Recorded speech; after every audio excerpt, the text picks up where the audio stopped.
안녕하세요. 우리의 전통과 예절을 알아보는 천목의 니캉네캉입니다. 오늘은 우리가 살아가면서 누구나 다 경험을 하는 장례식장 방문 시 문상 절차와 금기사항 등 장례식장 예절에 대해서 한번 알아보고자 합니다. 구독, 좋아요, 알림 설정 꼭 부탁합니다. 누군가 돌아가셨다는 내용을 다른 사람에게 알리는 것을 부고라고 하죠. 이 부고에는 보통 고인이 돌아가신 날짜와 발인, 상주 등 유가족들이 적혀 있는데요. 예전에는 주로 부고장을 보냈으나 요즘은 세월에 따라 문자나 카톡 아니면 다른 SNS로 대신하게 됩니다. 그런데 부고장을 받으면 친분 관계 때문에 빨리 갈수록 좋다는 생각도 많이 하는데요. 너무 빨리 문상을 가는 것은 예의가 아니랍니다. 돌아가실 걸 미리 예상한 게 아니라서 상주가 정신도 없고 문상객 받을 준비도 안 되어 있기 때문이죠. 물론 가까운 일가 친척은 빨리 가봐야 되지만 일반 문상객들은 돌아가시고 그 다음 날 이후에 가는 것이 좋고요. 또 너무 이른 시간에도 피하는 게 좋답니다. 세수도 못하고 부스스한 얼굴로 문상객을 맞는 것이 서로 간의 예의가 아니기 때문이죠. 우리가 부고를 알릴 때는 주로 돌아가신 날과 장례식장, 발인 일자를 주로 알리게 됩니다. 발인은 상례가 장례식장을 나와 장지로 이동하는 것을 말하죠. 발인은 장례 마지막 날, 보통 새벽이나 이른 아침 일찍 이루어지기 때문에 발인 날은 장례식장을 찾아가도 문상을 할 수가 없겠죠. 돌아가시고 발인까지는 보통 3일이 걸리는데 이걸 두고 3일장이라 합니다. 그러나 상주가 오는데 시간이 걸리거나 문상객이 멀리 있을 경우 또는 사회적 지위가 있는 경우에는 5일장을 하기도 합니다. 5일장을 한다는 건 보통 힘든 일이 아니므로 요즘은 대부분이 3일장을 하고 물론 4일장을 하는 경우도 있는데 그건 그때 사정에 따라 다르겠죠. 또 돌아가셨다는 보고를 받고 조문객이 내는 부조금을 부의 또는 부의금이라 하는데요. 부의금은 왜 생겼을까요? 갑자기 돌아가셨기 때문에 상주들은 슬픔에 젖어 장례에 필요한 물품을 준비할 시간이 없었기 때문에 예전에는 쌀이나 양초, 향 이런 것들을 가져왔다고 하는데요. 요즘은 물품 대신 부의금을 가져간답니다. 부의금도 일종의 부조니까요. 그래서 우리가 부의금을 낼 적에 봉투 겉면에 부의라고 많이 쓰죠. 상례를 돕는다는 부의라는 말 외에 삼가 돌아가신 분을 조상합니다 라는 향촉대라는 말도 쓰는데요. 여기서 향은 태우는 향이고요. 촉은 불 켜는 초 있죠. 그러니까 작은 정성이지만 향과 초를 구입할 작은 물품대 이런 뜻이랍니다. 그 외에도 부의와 비슷한 뜻의 조의, 전의 등도 함께 쓰여진답니다. 부의라고 앞면에 쓰고 뒷면에는 왼쪽 아래 조금 작은 글씨로 부의금을 낸 사람의 직함과 이름 또는 회사명과 이름을 쓴답니다. 또 나이 드신 분들은 이름 뒤에 삼가 올림이란 의미의 건상 또는 배상 등을 쓰는데요. 요즘 그걸 쓰는 사람은 거의 없으므로 이름만 쓰시면 되겠죠. 그리고 우리가 장례식장에 도착하면 제일 먼저 가는 곳이 호상소란 곳인데요. 요즘 말하면 접수를 받는 곳을 말하잖아요. 지위가 높은 분이나 대문 중 어른이 돌아가실 경우에는 호상소를 따로 준비하기도 한답니다. 그곳에 가서 먼저 이런 사람이 왔습니다 하고 일단 방문록에 서명을 하고요. 이때 지인들의 봉투를 같이 가져오셨다면 그분들의 이름도 같이 적기도 합니다. 예법에는 부의금은 분양을 마치고 부의함에 넣는 거라고 하죠. 단 부의금이 호상소 옆에 있는 경우에는 어쩔 수 없이 방문록을 쓰고 난 후 부의한 봉투를 넣는 것이 일상화되어 있답니다. 그러나 분향소 안에 있는 경우에는 반드시 분향을 마치고 넣는 것이 원칙이랍니다. 이제 조문을 할 차례죠. 분향은 고인에게 향을 피우고 고인에게 절 2번, 상주에게 절 1번 하는 순서로 진행되는데요. 분향을 할 때는 먼저 영정 앞에 잠시 서서 묵념을 하는데 이때 묵념은 고개를 너무 많이 숙이지 않아도 됩니다. 그리고는 몇 발자국 더 나아가 무릎을 꿇고 앉아서 향이 들어있는 통에서 향을 한 개나 세 개 꺼내어 옆에 있는 촛불로 불을 붙입니다. 이때 좋은 향일수록 불이 붙지 않는다고 하니 너무 조급하게 생각하지 마시고 천천히 불을 붙이시면 됩니다. 그리고 나서 불을 끄고 향을 꽂으면 되는데요. 불을 끌 때는 입으로 후 하고 불면 안 되고요. 향을 든 손을 흔들어 끄거나 아니면 반대편 손으로 바람을 내어 끈답니다. 불을 끄고 나면 연기가 나죠. 연기가 나는 채로 오른손은 향을 잡고 왼손으로 받쳐서 향로에 꽂고 일어나시면 됩니다.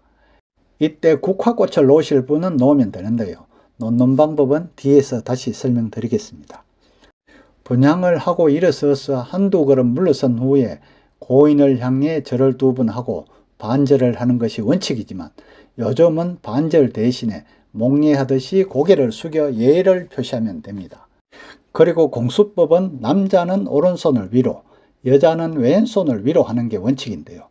이는 일반 제사나 일반 절과는 반대라고 합니다. 그러니까 평소 하는 남자 여우 이것과는 반대죠. 그리고 또 일반적으로 영전에 절을 할 때는 부모님일 경우에는 큰 절을 하고 나머지 일반 문상일 경우에는 평절을 한답니다. 또 남자는 제배, 여자는 사배라고 하지만 요즘은 여자라도 그렇게 안 하고 모두가 제배를 한답니다. 영전에 절을 하는 데는 평소에 돌아가신 분이 절을 하지 않는 분이라면 예를 들어 기독교라든가 그럴 경우에는 그냥 서서 목례만 하면 된답니다. 그 다음 방향을 돌려서 상주와 맞절을 하게 되죠. 상주와 맞절을 하고 나서 상주와 대화도 할 수 있는데요. 상주 중에 문상객과 친분이 있는 분이 이렇게 와주셔서 감사합니다 라고 인사와 함께 다른 가족들을 문상객에게 소개하게 되죠. 이렇게 상주 가족을 먼저 소개하면 문상객은 굳이 안녕하십니까 이렇게 말로 인사할 필요는 없고 그냥 가벼운 목례만 하면 된답니다. 또 이때 악수는 하면 안 되고요. 그리고 상주에게 위로의 말을 전하는데 이 인사는 짧게 끝내야 한답니다. 특히 할 말이 없으면 눈인사로 끝내는 것도 좋은 방법이라 할 수 있죠. 굳이 말을 한다면 얼마나 슬프시겠습니까? 상심이 크시겠습니다. 이 정도로 간단하게 하면 상주는 그냥 슬플 뿐입니다. 몸둘 바를 모르겠습니다. 하고 짧고 간단하게 인사를 하고 식사를 같이 한다면 식사하면서 이야기하는 게 좋답니다. 이렇게 분향을 하면서 절을 하는 게 일반적이지만 종교적인 이유로 고인에게 절을 하지 않는다면 보통 영정 앞에 국화꽃이 담긴 항아리가 놓여지는데요. 이 국화꽃을 꺼내어 꽃을 올려드리고 한두 걸음 물러서서 목례를 하시면 됩니다. 이때 목례를 너무 빨리 끝내면 성의도 없어 보이고 예의가 아닌 것 같이 보이므로 너무 짧게 끝내지 않는 것이 좋답니다. 이때 꽃의 방향이 논란이 있는데요. 고인이 향을 맡을 수 있게 고인을 향하는지 아니면 손으로 잡을 수 있게 하는지 어느 방향으로 하는지 의견이 분분한데요. 성균관에서는 고인에게 향기를 드린다는 의미에서 국화송이 방향이 영정을 향하게 한답니다. 국민장 매뉴얼에도 국화송이는 영정을 향하게 하는데 반대로 놓는 것은 일제 식민지 잔재로 인정한다고 합니다. 그러나 매뉴얼대로 한다고 먼저 국화송이를 올려놓은 방향과 반대로 하면 안 되고요. 그냥 먼저 올려놓은 사람이 올려놓은 방향대로 따라 하시는 게 가장 무난할 것 같습니다. 너무 원칙을 고집하는 것도 경우에 따라서는 실례가 되겠죠. 또 종교적인 이유로 고인에게는 절을 하지 않더라도 상주와는 절을 하는 곳이 일반화되어 있으니 그대로 하시면 됩니다. 물론 이런 건 가가예문이라 할 수 있으니 눈치껏 하시기 바랍니다. 특히 여기서 한 가지 주의하실 점이 있는데요. 그 자리에서 상주가 먼저 말을 꺼내기 전에는 어떻게 돌아가셨냐 그걸 절대 물어보시면 안 됩니다. 친한 사람일수록 돌아가신 이유를 알고 싶지만 그 자리에서 그걸 물어보는 것은 상당한 결례라고 합니다.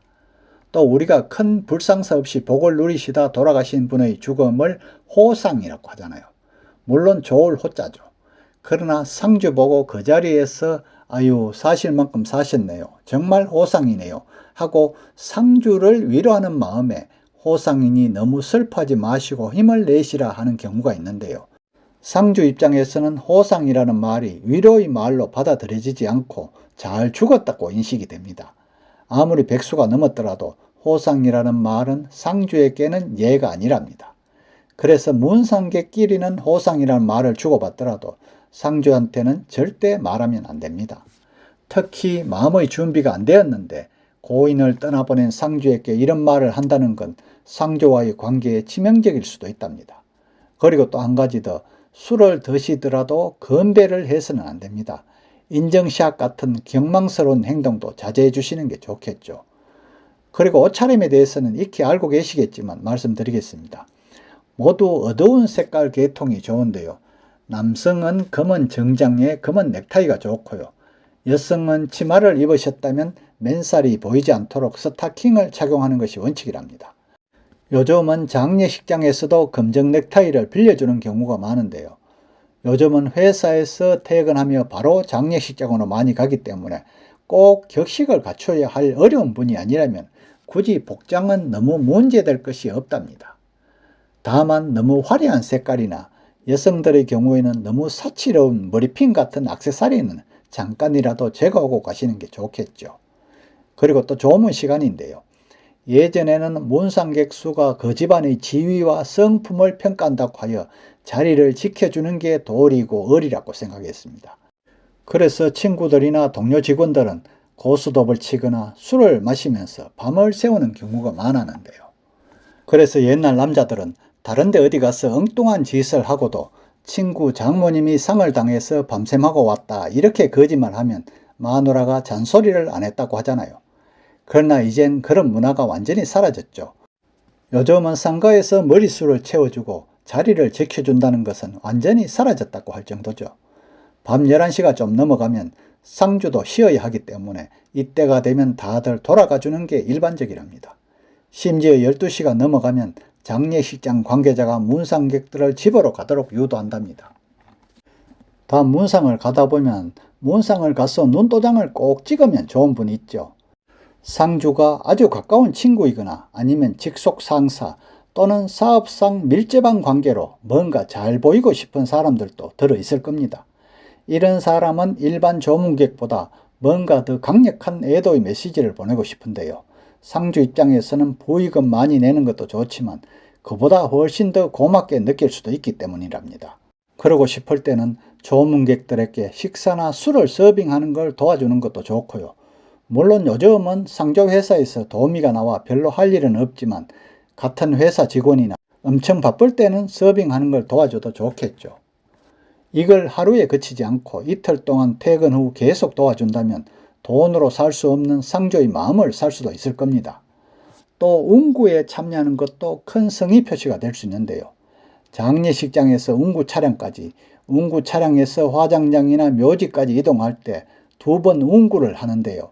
이동 거리가 길지는 않지만 상주는 평생 기억할 만큼 고마움을 느끼게 된답니다. 왜냐하면 발인은 새벽 일찍 있고요. 또 신체 건강한 남자 6명이나 8명 정도 필요한데 다 채우기가 쉽지 않기 때문이랍니다. 운구를 위해 멀리서 와주시면 그렇게 고마울 수가 없다고 합니다. 누군가에게 밉보여 용서를 받고 싶으시면 운구에 한번 참여하세요. 원한 관계가 깨끗이 청산되고요. 또 누군가에게 강력한 메시지를 전하고 싶으시면 반드시 운구에 한번 참여하세요. 그러면 평생 기억하고 도와줄 것입니다. 그리고 한 가지 용어 정리를 해드리겠습니다. 문상이라는 말을 많이 쓰는데 예전에는 조문이라는 말을 많이 사용했답니다. 물론 근본적인 의미는 똑같은 말이지만 이 조문이라는 말은 조상과 문상의 말 앞글자를 합쳐서 만들었다고 합니다. 조상은 윗대를 말하는 조상을 말하는 게 아니고요. 돌아가신 분을 추도하고 추모한다는 의미고요. 문상은 상주를 위문한다는 의미에서 나온 말이라고 합니다. 오늘은 문상 절차 등 장례식장 예절에 대해서 알아보았는데요. 기본적인 원칙은 지켜서 문상을 하되 지역마다, 집안마다, 종교마다 차이 나는 점은 그 집안의 법도에 따르면 된답니다. 로마에 가면 로마법을 따라야지 대한민국 법을 따르면 안 되잖아요. 어때요? 이제 문상 갈 때 예절에 대해 조금은 아시겠죠? 도움이 되셨다면 좋아요와 구독 버튼도 꼭 눌러주시고요. 댓글도 한번 달아주세요. 끝까지 시청해 주셔서 감사합니다.